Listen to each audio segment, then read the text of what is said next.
Habakkuk, chapter 1. The burden which Habakkuk the prophet did see.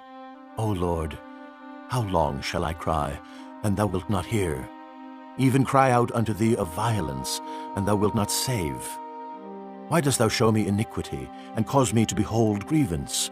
For spoiling and violence are before me, and there are that raise up strife and contention. Therefore the law is slacked, and judgment doth never go forth. For the wicked doth compass about the righteous. Therefore wrong judgment proceedeth. Behold ye among the heathen, and regard, and wonder marvelously. For I will work a work in your days, which ye will not believe, though it be told you. For lo, I raise up the Chaldeans, that bitter and hasty nation, which shall march through the breadth of the land to possess the dwelling places that are not theirs. They are terrible and dreadful. Their judgment and their dignity shall proceed of themselves. Their horses also are swifter than the leopards, and are more fierce than the evening wolves. And their horsemen shall spread themselves, and their horsemen shall come from far. They shall fly as the eagle that hasteth to eat. They shall come all for violence. Their faces shall sup up as the east wind, and they shall gather the captivity as the sand. And they shall scoff at the kings, and the princes shall be a scorn unto them. They shall deride every stronghold, for they shall heap dust and take it. Then shall his mind change, and he shall pass over and offend, imputing this his power unto his God. Art thou not from everlasting, O Lord my God, mine Holy One? We shall not die.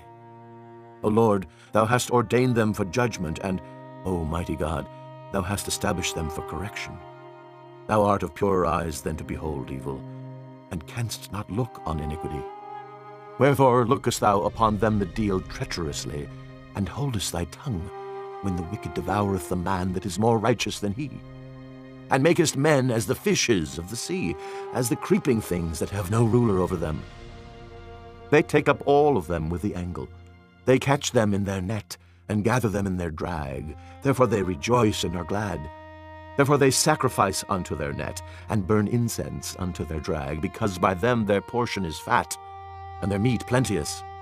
Shall they therefore empty their net, and not spare continually to slay the nations? Chapter 2. I will stand upon my watch, and set me upon the tower, and will watch to see what he will say unto me, and what I shall answer when I am reproved. And the Lord answered me, and said, Write the vision, and make it plain upon tables, that he may run that readeth it. For the vision is yet for an appointed time, but at the end it shall speak, and not lie. Though it tarry, wait for it, because it will surely come, it will not tarry. Behold, his soul which is lifted up is not upright in him, but the just shall live by his faith. Yea, also because he transgresseth by wine, he is a proud man, neither keepeth at home, who enlargeth his desire as hell, and is as death, and cannot be satisfied, but gathereth unto him all nations, and heapeth unto him all people. Shall not all these take up a parable against him, and a taunting proverb against him, and say, Woe to him that increaseth that which is not his! How long? And to him that ladeth himself with thick clay. Shall they not rise up suddenly that shall bite thee, and awake that shall vex thee, and thou shalt be for booties unto them? Because thou hast spoiled many nations, all the remnant of the people shall spoil thee, because of men's blood, and for the violence of the land, of the city, and of all that dwell therein. Woe to him that coveteth an evil covetousness to his house, that he may set his nest on high, that he may be delivered from the power of evil. Thou hast consulted shame to thy house by cutting off many people, and hast sinned against thy soul. For the stone shall cry out of the wall, and the beam out of the timber shall answer it. Woe to him that buildeth a town with blood, and establisheth a city by iniquity. Behold, is it not of the Lord of hosts? The people shall labor in the very fire, and the people shall weary themselves for very vanity.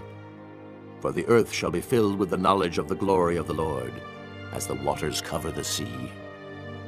Woe unto him that giveth his neighbor drink, that puttest thy bottle to him, and makest him drunken also, that thou mayest look on their nakedness. Thou art filled with shame for glory. Drink thou also, and let thy foreskin be uncovered. The cup of the Lord's right hand shall be turned unto thee, and shameful spewing shall be on thy glory.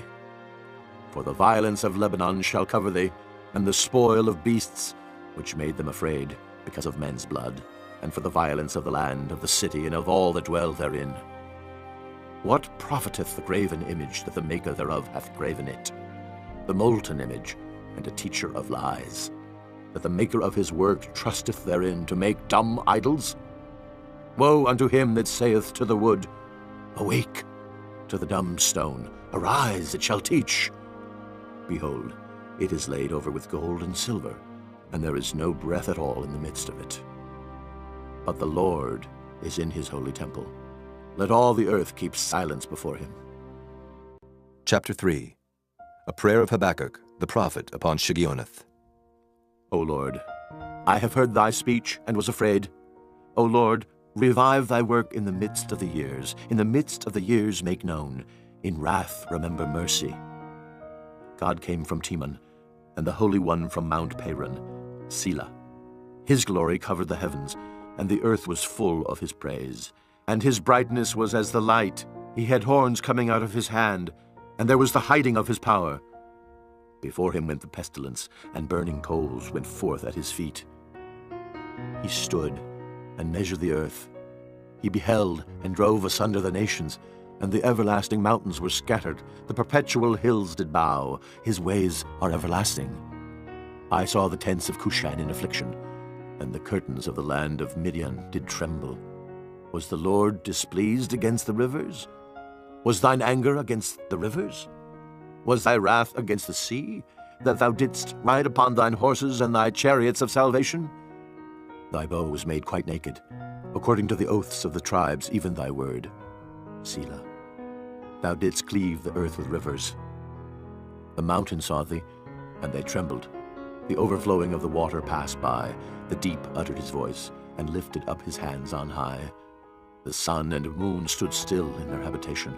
At the light of thine arrows they went, and at the shining of thy glittering spear. Thou didst march through the land in indignation. Thou didst thresh the heathen in anger. Thou wentest forth for the salvation of thy people, even for salvation with thine anointed. Thou woundedst the head out of the house of the wicked by discovering the foundation unto the neck. Selah. Thou didst strike through with his staves the head of his villages. They came out as a whirlwind to scatter me. Their rejoicing was as to devour the poor secretly. Thou didst walk through the sea with thine horses, through the heap of great waters. And I heard my belly trembled. My lips quivered at the voice. Rottenness entered into my bones, and I trembled in myself that I might rest in the day of trouble. When he cometh up unto the people, he will invade them with his troops. Although the fig tree shall not blossom, neither shall fruit be in the vines, the labor of the olive shall fail, and the field shall yield no meat. The flock shall be cut off from the fold, and there shall be no herd in the stalls. Yet I will rejoice in the Lord. I will joy in the God of my salvation. The Lord God is my strength, and he will make my feet like hinds' feet, and he will make me to walk upon mine high places, to the chief singer on my stringed instruments.